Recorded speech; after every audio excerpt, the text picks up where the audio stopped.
does anarchy looms this time around in Labour Party? It's not looming. It has arrived. In Labour Party? Absolutely. Like I've always said, anarchy is the absence of authority or non-recognition of authority. Now, in Labour Party, there is no authority that is governing Labour Party. What do you mean? There is Mr. Abure, which the court has said is the authentic national chairman of the Labour Party. I don't think I have read any court decision that said Abure is the authentic national chairman. What happened is that all the court they went to, because they knew that there was no convention, so they always avoid the issue of convention. They will come to court and say, court, we need to have our agents in Ondo. You have to give us power. INEC is precluding us from fielding our agents. If we don't have the agents, we are doomed. There is only one leadership. Give us order to field our agents under the leadership of Abure. That is the trickish and cunning way they have been going about the issue of leadership of Labour Party. The issue of leadership, simplicity, has not really come under the scrutiny of the court. Because the courts will tell you we don't have jurisdiction to even determine who will be the leader of a political party, that it is the internal affair of a political party. So the issue here is that in democracy, according to section 82 subsection 3 of the Electoral Act, party executives are elected by the members of the party or their duly elected delegates. Anything outside that does not represent the party, does not reflect any executive membership of any organ of a political party. Remember that in section 223 of the Constitution of the Federal Republic of Nigeria, they said the party executives must emerge in a democratic manner. And they define what democratic manner means. They must be in power not exceeding 4 years. Since I came into Labour Party, I have not been invited to come to any convention whatsoever. I have not witnessed any congress at the ward, local or state level. And in the constitution of the party, Article 15, 2, 3, 4, the tenure of the ward, local government and state executive is 3 years. You and I, we have been here. Have you ever heard that Labour Party conducted any congress at any of these levels? So basically, there is non-existent Labour Party in all these levels. But they by the constitution of there was Labour Party. There was, according to I have spoken to the legal advisor of the party, yes, Mr. Kende, who said that there was a validly conducted neck of the party. And what Mr. Abure was telling the court was that as of October last year, he told the court that he was validly elected by the party at the demise and the death of the former national chairman of the party. And as of that 2021, he naturally and officially and legally, according to him, became the national chairman of the party. And they also went further to whatever meeting you and some others subscribe to in the Abia State Government House or in Umahia, that was illegal. It was not understood by the constitution of the party. Oh, well, he has just said exactly what that executive is known for. Lies and balderdash. The only legal thing that ever happened in Labour Party that I'm aware of is that meeting that happened in Umahia. In the Labour Party, by the constitution they wrote even before I entered, the National Executive Council is made up of the elected president and vice, governor and deputy, then the NLC presidents and secretaries, TUC president and secretaries, and the head of Women Commission in the Labour Party, and the NWC members. It was the INEC that declared the seat of Abure and his cohorts vacant, not the Labour Party. But the court has eventually said that was not to be. I just told you what happened in the court. that they say went to court and say INEC is denying them the But are you aware to kill the agents? That was what went to court. Are you aware of the Abure-led NEC meeting that was conducted, where it was said that an election was conducted? Yes. You are aware? You saw it on TV. I said, how can an Abure who is not a chairman of a national party call any NEC meeting? How is it not? As at the time, like I told you, the Abia meeting held, INEC had declared that Labour Party had no national executive. INEC is the supervisory commission to political parties. So that's why I said anarchy has arrived. Because if INEC will tell you that this party has no executives and give the stakeholders the opportunity to fill up the gap pending convention. On what structure is that meeting? What structure? I just told you that in our constitution, that the governor, the deputy elected are members of NEC, and the president of NLC and TUC and the secretaries are members of NEC. So in the absence of NWC, these are the only legitimately recognized NEC members. And they met, and then they chose, because the NEC has a right by our constitution to choose the members of the NWC if between conventions vacancy emerges. The way you are describing things, Mr. Okonkwo, yes, you are describing as though Abure is the problem that you have in the Labour Party. I defended Abure more than any other human being. It's on record. Is he your problem? He can never be my problem. Why? I have not elicited any interest to contest for any electoral position. But why are you using the basis of his action and inaction as a premise upon which you think that there is problem in the Labour Party? Because as far as Abure is concerned, there is no problem, only that some people want to take over the party from him and some of his members who are leaders of the party. Yeah. And according to him, he believes that the party is on the right track and cannot be hijacked. Okay, let's put it this way. When I came into Labour Party, a lot of forces wanted to hijack Labour Party from Abure. I stood against it. You were aware, the Arabami group, the Apampa group, they all came. I said, no. If you want to emerge as the leader of Labour Party, don't come through the window. Come through the door. I said, and I remember I told Arabami this personally. I said, I have no personal interest in Abure. Because he showed me the criminal things that Abure did. He showed it to me personally. I said, look, if you want to punish Abure, if you're a lawyer, you will know that you will go through the criminal procedure, not the civil procedure. That if you go through the civil procedure, you just want to use Abure's alleged criminality to hijack Labour Party. That I am defending the institution of Labour Party, not the person of Abure. That if you go through the criminal procedure, I have no business with that. Now, I was believing that Abure, with all this baggage, that when it comes to the convention time, he will respectfully step down on his own and then cede that national chairman to the north. Were you invited to the NEC meeting? No, I wasn't. Did you hear about the NEC meeting? Yes, I'm aware. Was Peter Obi invited to the NEC meeting? I wouldn't know. Was the governor of Abia State invited to the NEC meeting? He doesn't need to be invited. He's a member. But was it there? He is the head. But was it there?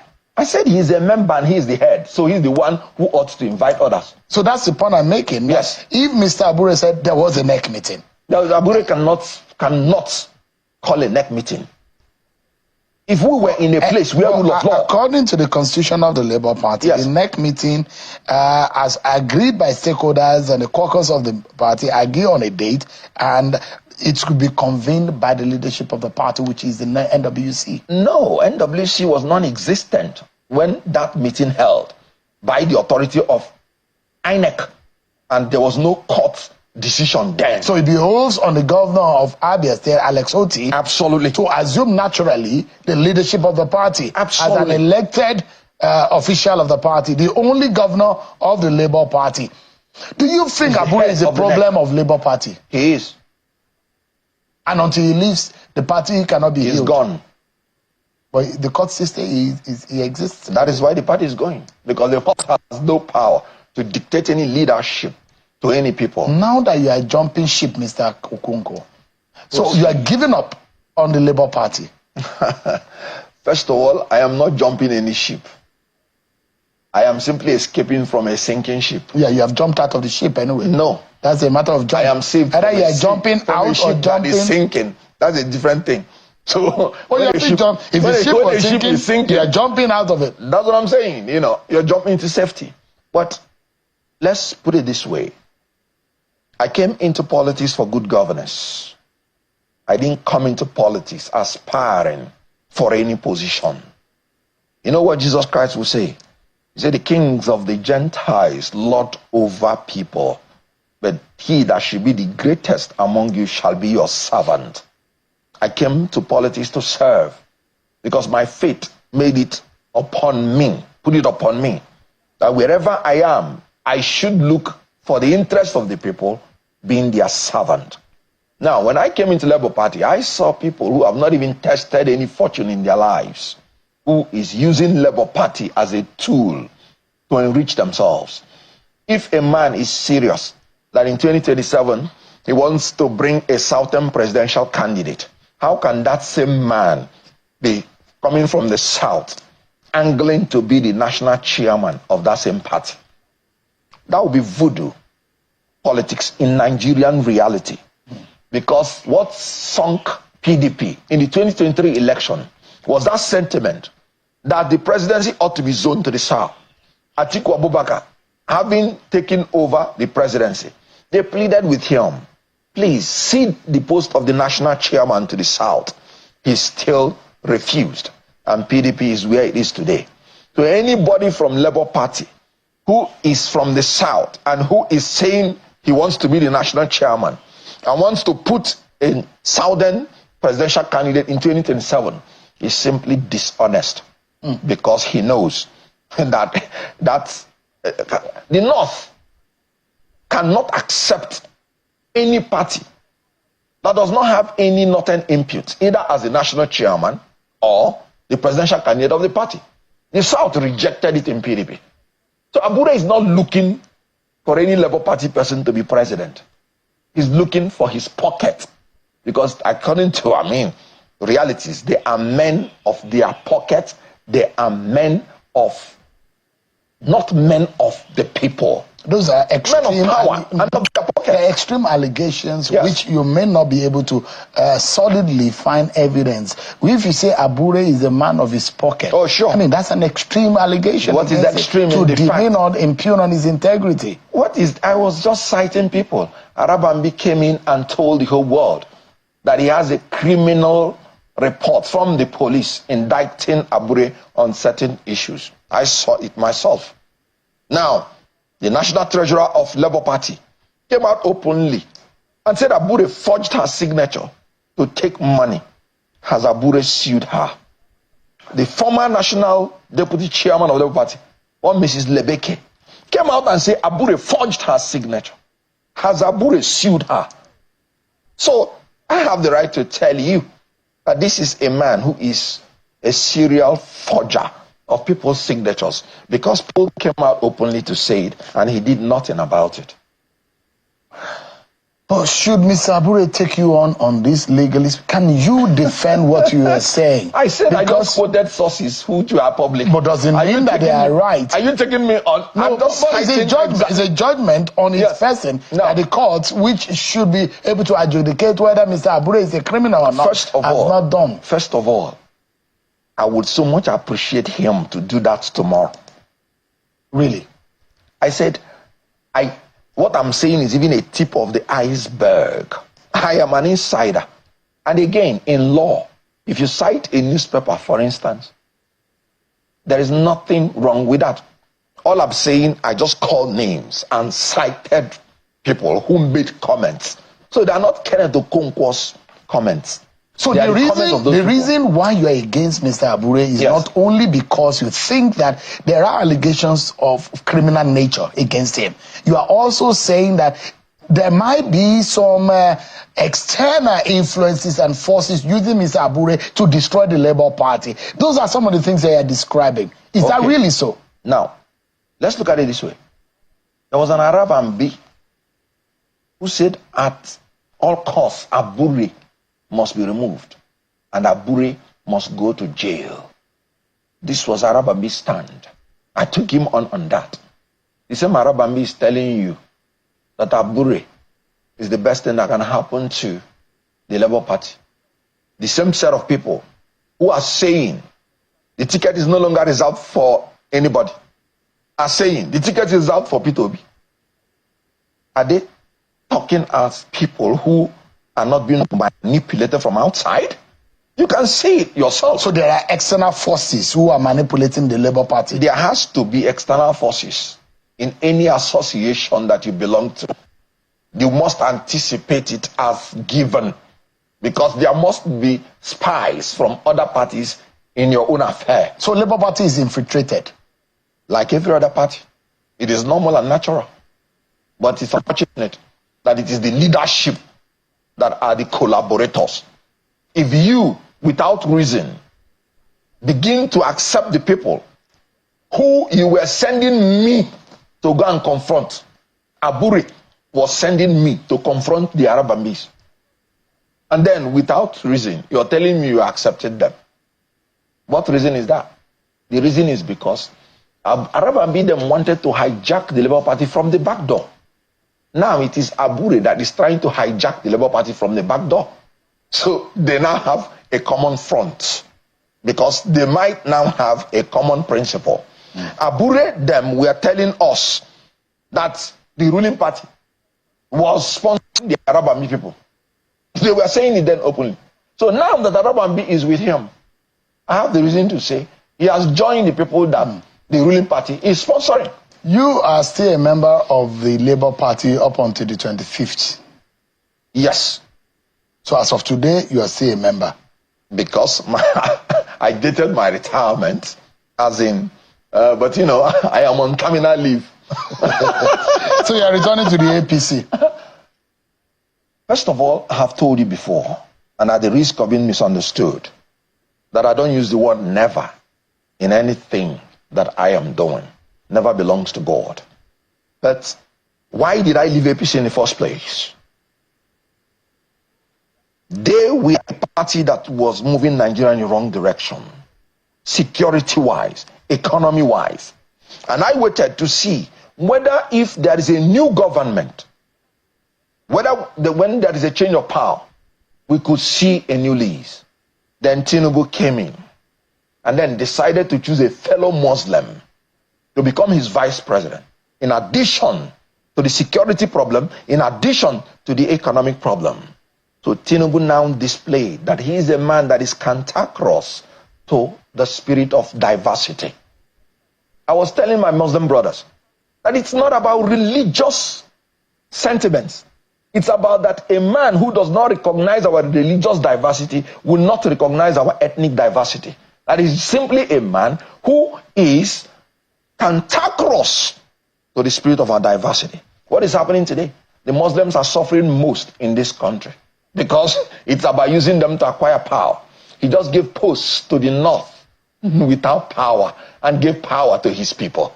So if you're talking about my going back to APC, if I say I'm a man looking for good governance for Nigeria, and I see a man who has chastised Nigerians with scorpions and serpents, who have made Nigerians to start paying 1,000 something rather than 195 naira that they were paying before he came into office.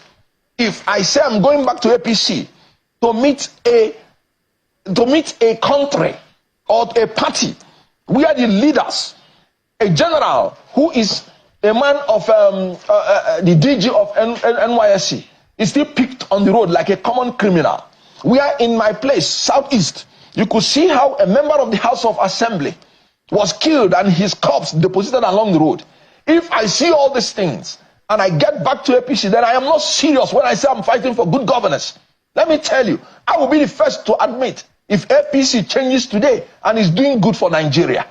But don't tell me that in out of 6 geopolitical zones, a man came in and is choosing only people from Southwest, not even all Yoruba, the qualified ones, but his own loyalists, as I've always told you, Jagabanic proteges, tainted with a Miloko philosophy. Then you want me to go back to such a party? I resign on principle, and until those issues are addressed, I remain opposed to any party that will not recognize our diversity. I am not in politics to jive. I am in politics for the people. The greatness I'm enjoying today is from the love of the people. When I want to take a decision, I look at what is right or wrong, what is true or false. Mr. Okonkwo, you said Peter Obi was the best option for Nigeria in 2023. I still maintain that. Up until now. In 2023. But 2027, yes. Will you still work for Peter Obi? You already know my stand on that. You said you would not. That whatever happened in 2023 should go with 2023. You said Peter Obi, Bola Tinubu and Atiku should step aside. I said it and I maintain it. Because in Nigeria,